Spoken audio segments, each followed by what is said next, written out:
Marvel Studios has been humbled in the last couple of years, especially when it comes to how they thought that they were unstoppable and they could just produce TV the same way that they produce films, which everybody could have told them, and many people did in fact tell them this isn't gonna work. Well, now the results of that are exactly what people said. You need to not do limited TV series because those are going to be problematic for your brand.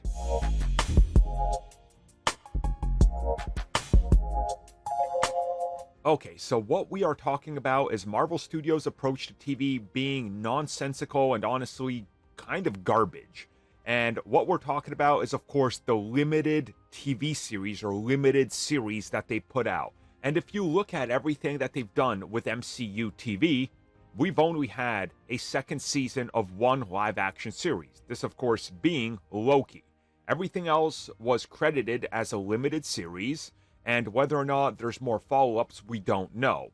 But what we recently learned is that this was a big problem, and that Marvel Studios is now seeing just what a big problem it is. So to explain what a problem here is, limited TV series are made in a specific way, where once you put limited on it, it means that you're going for a more prestigious look, you're spending a little bit more money than you would on a typical TV series, you're able to limit the number of episodes, and you're able to do things more like a proper film, which inflates the budget substantially.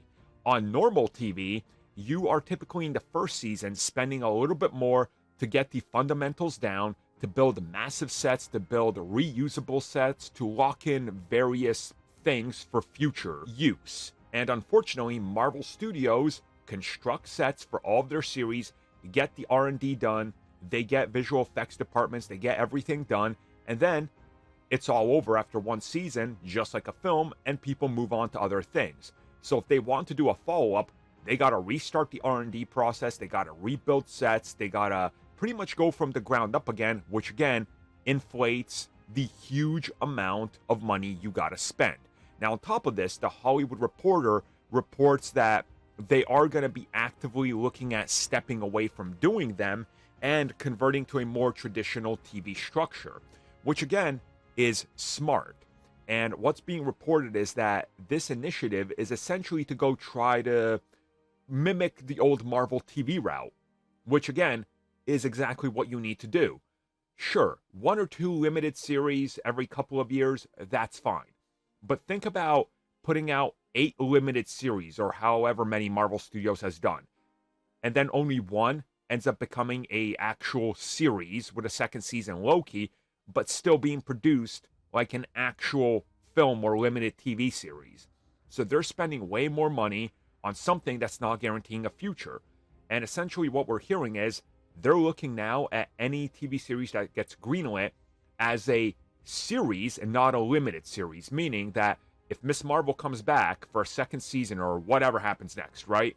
It's got to be guaranteed multiple seasons with the people that work on it so they can make sure that they can produce more and then lower the cost. And also this reduces how much you're spending, but it enables you the ability to then possibly be able to use that in a bigger long form type of, hey, we can sell this somewhere down the road for a syndicated type thing or a streaming deal or whatever to our partners. So you can see exactly what the point here is. And it's Disney telling Marvel Studios, yeah, we appreciate what you did and that's great, but there's no payoff here. If you're not getting a follow-up to The Falcon and the Winter Soldier, then everything we put into that is just, well, essentially like a film. Except films resell, TV series locked on here don't.